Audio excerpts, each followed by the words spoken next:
Si tu m'as donné ta vie, je te donne la mienne. Dans le froid de la nuit, mon cœur t'appartient.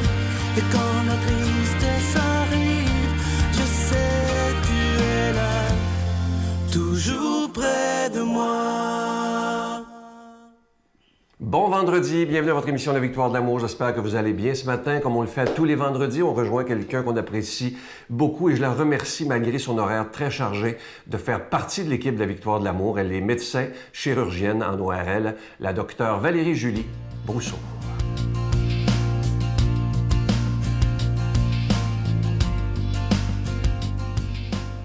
Bonjour, ici Dr Valérie-Julie Brousseau pour la chronique Nomade du désert. Aujourd'hui, je vous parle de l'écoute qui guérit. Récemment, j'ai eu une patiente qui m'écrit par courriel pour me dire, parce qu'elle avait pleuré dans mon bureau, qu'en rentrant, elle pleurait parce qu'elle sentait qu'elle était à côté de la traque, qu'il n'y a personne qui la comprenait. Et qu'en sortant de mon bureau, elle pleurait parce qu'enfin, elle avait été entendue, écoutée et qu'elle n'était plus seule avec son mal. Nous avons tous fait cette expérience lorsque nous portons un fardeau, que l'écoute de l'autre nous permet, en nous livrant, lorsque nous sommes accueillis dans notre démarche de nous livrer, de guérir un peu. L'écoute a ce pouvoir, un pouvoir qui est au-delà de ce qu'on peut même imaginer souvent. Combien de fois dans mon bureau, j'ai vu des patients qui étaient encore plus terrifiés et mal en point par la terreur et l'anxiété, par la solitude dans leur situation médicale que par leur maladie elle-même. Et ces patients-là, souvent, lorsqu'on prend le temps avec eux de les écouter, de les aider à verbaliser ce qui les afflige, ce qui les inquiète, nous disent en sortant « Merci docteur, je me sens mieux ». Souvent, ma médecine n'a pas été l'outil premier qui a soulagé mon patient. Ça n'a pas été mes médicaments, ça n'a pas été mon intervention, ça n'a pas nécessairement été mon examen. Ça a été la disposition à oser écouter et prendre au sérieux ce que l'autre me dit, même si je ne le comprends pas, même si les symptômes que le patient me dit ne semblent pas avoir de sens, ne semblent pas pointer dans une direction qui a de l'allure. Mais les prendre au sérieux pour voir avec lui si j'arrive à trouver quelque chose qui pourrait les expliquer, qui n'est pas nécessairement une maladie, qui n'est pas un cancer, une infection ou une tumeur, mais simplement peut-être quelque chose qui l'afflige, lui, un peu irrité ou quelque chose du genre, ou simplement une inquiétude à cause d'une histoire familiale, d'un proche qui est décédé d'une condition particulière ou des circonstances de sa vie qui sont stressantes à cause qu'il vit des difficultés relationnelles dans son travail, dans son milieu familial. L'écoute a un pouvoir de guérison qui est au-delà de ce que nous pouvons penser. Il y a donc chez chacun de nous cette capacité à écouter. Ça demande un effort, ça demande un travail, ça demande une ouverture, ça demande de se laisser toucher, de se laisser émouvoir. Ça demande d'oser prendre le temps. Ça, c'est souvent notre excuse. J'ai pas le temps. Pourquoi nous refuser les uns aux autres ce pouvoir de guérison, ce pouvoir de croissance? Je vous invite à penser dans votre propre expérience les fois où vous avez été écouté, comment vous avez été soulagé et partir de là.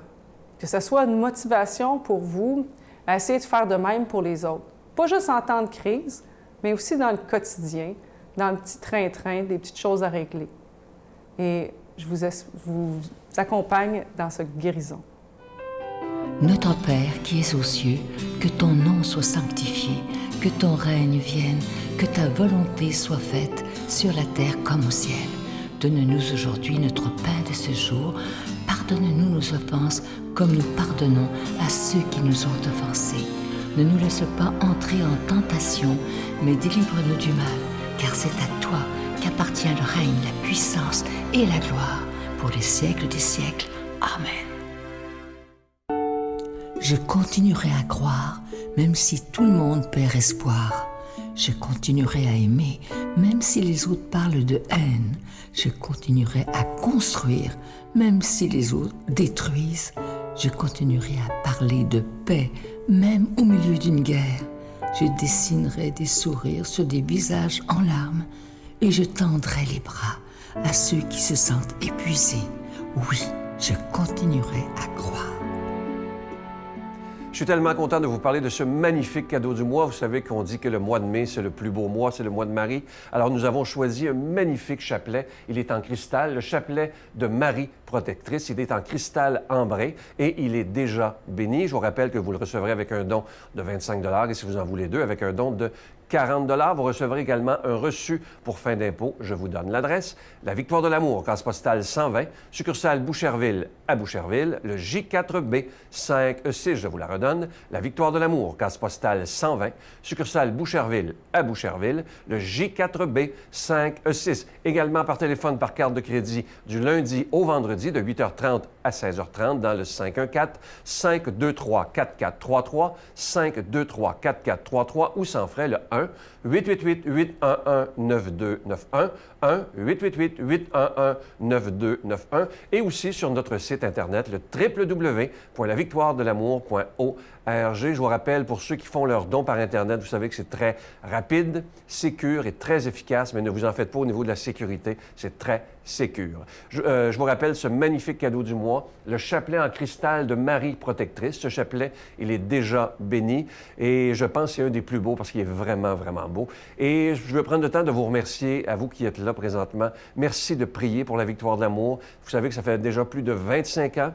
Merci aussi de votre soutien financier pour ceux qui le peuvent, parce qu'on doit payer, vous le savez, pour être à la télévision. Mais je pense qu'on a besoin de plus en plus de parler d'espérance et nous demandons justement à la Vierge Marie de nous protéger de tout mal et même de ce virus.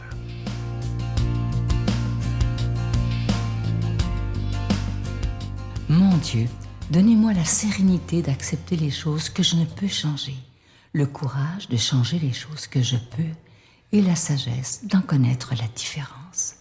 Amen.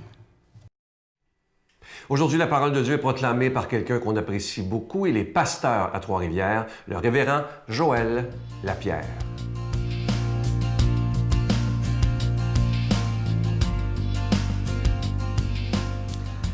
Bonjour.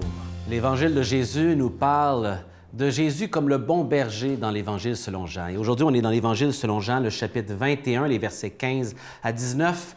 Et c'est le grand apôtre Pierre, ce rocher, cet homme que Jésus a choisi pour être le dirigeant dans l'équipe des apôtres alors qu'il va quitter, qu'il choisit et qu'il va devoir prendre soin de son cœur. Ce grand berger, on le voit à l'œuvre ici dans le chapitre 21, après une cuisante échec de Pierre qui pensait être tellement fort et qui s'est planté royalement. Et ça nous arrive, hein? On pense être capable de quelque chose, d'être capable de tenir bon, et finalement on se plante. Et Jésus est là, va le relever avec des paroles de réflexion pour le ramener sur le droit chemin, le faire réfléchir pour accomplir le mandat qu'il a pour lui. Et je vous lis ces paroles au verset 15. Après le repas, Jésus dit à Simon-Pierre, « Simon, fils de Jean, m'aimes-tu plus que ceux-ci? » Il répondit, « Oui, Seigneur, tu sais que je t'aime. » Et Jésus lui dit encore, « Paie mes brebis. Si tu m'aimes, prends soin de mes brebis. » Une seconde fois, Jésus dit, « Simon, fils de Jean, m'aimes-tu? » Il répondit, « Oui, Seigneur, tu sais que je t'aime. » Jésus dit, « Sois le berger de mes brebis. » Une troisième fois, il dit, « Simon, fils de Jean, m'aimes-tu? » Pierre fut attristé de ce que Jésus lui avait dit 3 fois. « M'aimes-tu? » Il reprit, « Seigneur, toi qui connais toutes choses, tu sais bien que je t'aime. » Jésus lui dit, « Paie mes brebis. En vérité, je te le dis, quand tu étais jeune, tu nouais ta ceinture et tu allais où tu voulais. Lorsque tu seras devenu vieux, tu étendras les mains.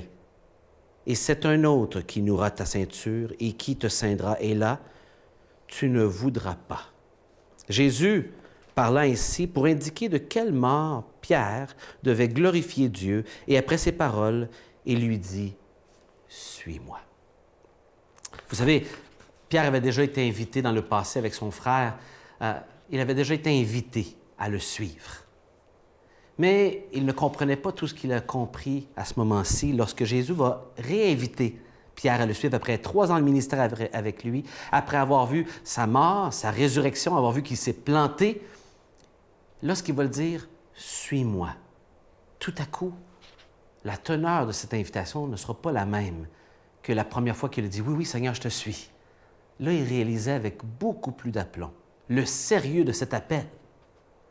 Et Jésus, ici, va le faire réfléchir sur son échec, parce que 3 fois, il a renié Jésus. 3 fois, il va lui demander « M'aimes-tu vraiment? » Et pourquoi il veut le relever? Et il le relève en prenant un temps de réflexion en lui, en repassant son échec. Parce que si on est pour servir Jésus, il doit y avoir quelque chose de profondément fort en dedans de nous pour le faire. Et c'est seulement l'amour qu'on a reçu de Dieu, l'amour qu'il a mis en nous, qui peut nous permettre de l'aimer et de le servir avec tout ce que ça va demander. Et Dieu le sait, et c'est l'appel que Pierre a, et il doit le préparer pour cela, et c'est pourquoi il lui donne ce moment de réflexion. Et il lui répète que si tu m'aimes, bien, tu vas prendre soin de mes brebis, de ceux que j'aime. Si tu m'aimes, tu vas te sacrifier et tu vas prendre soin, comme moi j'ai pris soin de vous, les apôtres, vous allez prendre soin de ceux qui vont croire après mon départ, que vous aurez invités. Parce qu'ils sont importants pour moi. Vous devez agir comme des bergers, comme moi j'ai été un berger envers toi, Pierre.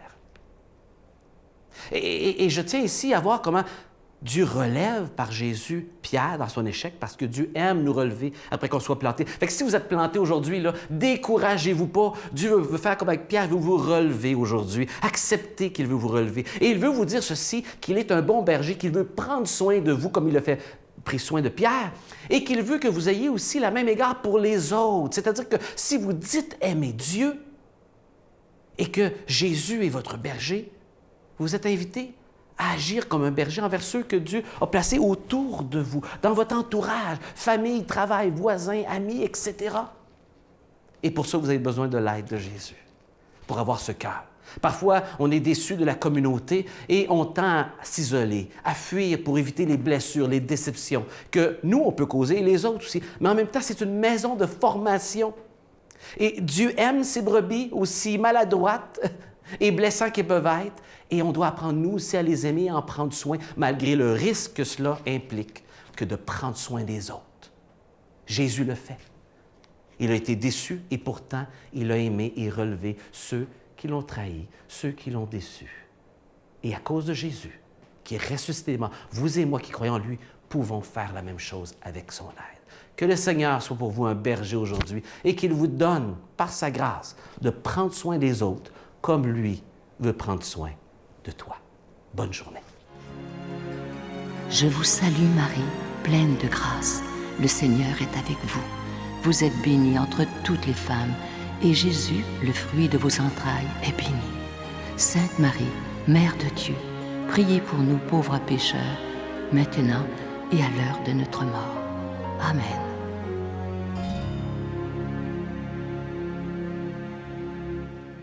Aujourd'hui, c'est vendredi, alors comme on le fait tous les vendredis à 15h, 3h de l'après-midi, tous ensemble avec tout notre cœur, un beau Notre Père, un Je vous salue Marie et un Gloire soit au Père.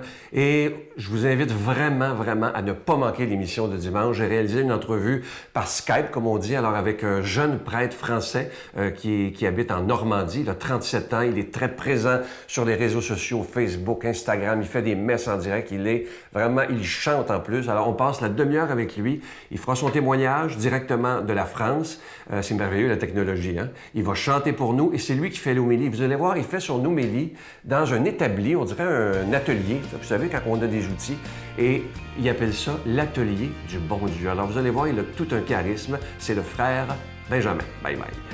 Mais ce qui compte de découvrir, c'est pas seulement qu'il existe, mais c'est qu'il est proche, quoi. Ouais, c'est que c'est pas un concept et tout. Voilà, c'est une personne. C'est de l'amour, c'est l'amour, quoi.